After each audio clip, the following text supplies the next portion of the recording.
Hello everyone. Friends, ये कहानी है एक ऐसी सीधी सादी लड़की की जिसकी सिर्फ इतनी गलती थी कि इसकी शक्ल एक बहुत अमीर एंड खतरनाक लड़की से मिलती थी, जिसकी सज़ा में से बहुत कुछ सहना पड़ता है। कहानी की शुरुआत में हम फियो को देखते हैं जो कि स्पेन में रहता है। कुछ लोग इसे ऑर्डर देते हैं कि तुम बस हमारा फंसा हुआ पैसा वहाँ से निकलवा दो, उसके बदले में हम तुम्हें भी बहुत सारे पैसे देंगे। लेकिन ये कहता है कि सिर्फ आप मुझे शिनयान को ढूंढने में हेल्प करो। देन फायो अपने दो फ्रेंड्स के साथ, जिसमें से एक बहुत बड़ा हैकर है एंड दूसरा बहुत अच्छी फाइट करता है, इनके पैसों को गुंडों से निकलवा लेता है।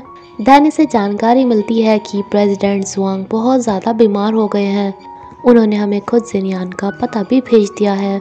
देन हम जानिंग को देखते हैं जिसकी शक्ल बिल्कुल जिनियांग से मिलती है। ये यहाँ पर आर्ट्स कॉलेज में पढ़ाई कर रही है, जो कि जल्द से जल्द अपनी पढ़ाई ख़त्म करके अपने पापा के पास जाना चाहती है।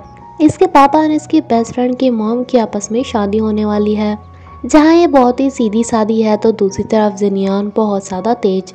ये अब तक 12-13 स्कूल बदल चुकी है। इसके दादाजी इसे बुलाते भी हैं इसकी सिक्योरिटी के लिए, लेकिन ये कहती है कि मैं अपना ध्यान खुद रख सकती हूँ। तभी इसे फायो का फ़ोन आता है जिसे ये कहती है कि 17 साल बाद तुम कैसे, एंड ये एक एक्सीडेंट को याद करती है। फायो से मिलने के लिए बुलाता है। ये वहाँ जा ही रही थी तभी एक लड़का इसे प्रपोज करता है, जिसे ऑफ कोर्स ये मना ही करती है। इसके बाद इसे फील होता है जैसे कोई इसका पीछा कर रहा है।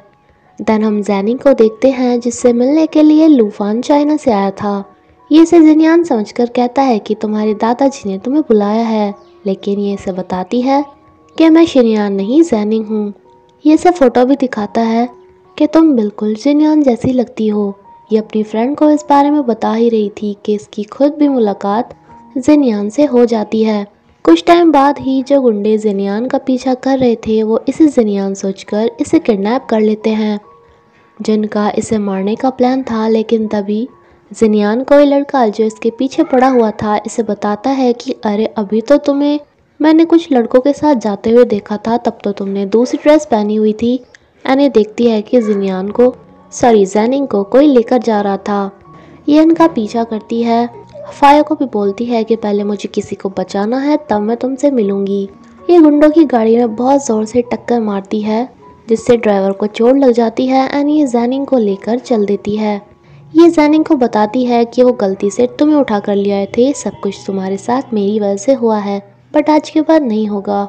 लेकिन तभी इनका एक्सीडेंट हो जाता है एंड जिनियान जैनिंग को पूरी अच्छी तरह से कवर कर लेती है। ये एक्सीडेंट फायो के पास ही हुआ था। ये आके देखता है एंड इन दोनों को हॉस्पिटल में पहुंचाता है। डॉक्टर इन्हें बताते हैं कि शिनयान ने जैनिंग को बचाने की कोशिश की थी, जिसमें शिनयान मर चुकी है एंड जैनिंग की आंखें चली गई, तो क्यों ना हम शिनयान की ही आंखें उस पर डाल दें। फायो देखकर चौंक जाता है कि इन दोनों की शक्लें बिल्कुल सेम हैं। फायो की शिनयान तो मर चुकी थी, लेकिन ये जैनिंग के उठने का 4 दिन तक वेट करता है। जब ये उठ के पूछती है कि तुम कौन हो, तो ये बताता है कि मैं तुम्हारा फियांसे हूँ। जैनिंग कहती है कि नहीं नहीं, मेरा तो कोई बॉयफ्रेंड तक भी नहीं है, तुम्हें गलतफहमी हुई होगी, दरअसल मैं तो जैनिंग हूँ, शिनयान तो दूसरी है। लेकिन ये कहता है कि नहीं, अब से तुम ही शिनयान हो, क्योंकि तुम्हें बचाने के चक्कर में शिनयान मर गई।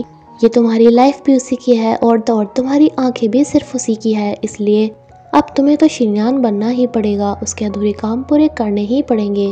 ये ने अपने से दूर रहने को बोलती है। ये जंप भी करना चाहती थी, लेकिन फायो इसे जंप नहीं करने देता।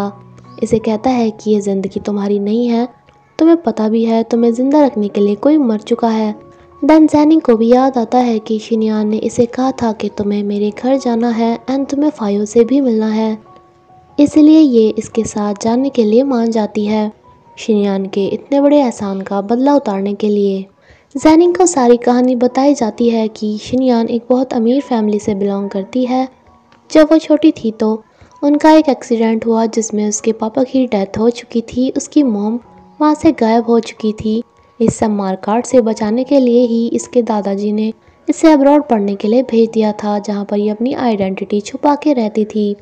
फायो से शिनयान के बारे में पूरी जानकारी लाके देता है कि ये लो, ये सब कुछ तुम्हें याद करना है कि उसका अपने फैमिली के साथ कैसा बिहेवियर था, कौन कौन उसकी फैमिली में है उसने आज तक कितने सारे स्कूल चेंज किए, हर स्कूल में कितने फ्रेंड्स थे उसके, सबका बिहेवियर, जितनी लैंग्वेजेस उसे आती थी वगैरह वगैरह। ये इसे कहती है कि इतने कम टाइम में मैं इतना सब कुछ याद कैसे कर सकती हूँ। तो ये इसे डांटता है कि जहाँ हम जा रहे हैं ना, वहाँ तुम्हारी एक छोटी सी मिस्टेक भी तुम्हें मौत के मुंह में धकेल सकती है, इसलिए चुपचाप से याद करो। याद रखना ये ज़िंदगी तुम्हारी नहीं है। ये हाथ में कुछ ले रही थी, लेकिन फायो इसे छीन कर कहता है कि तुम क्या ये सबूत ले रही हो जिससे तुम किसी को बता सको कि तुम जिनियान नहीं ज़ेनिंग हो। एंड ये इसे जला देता है।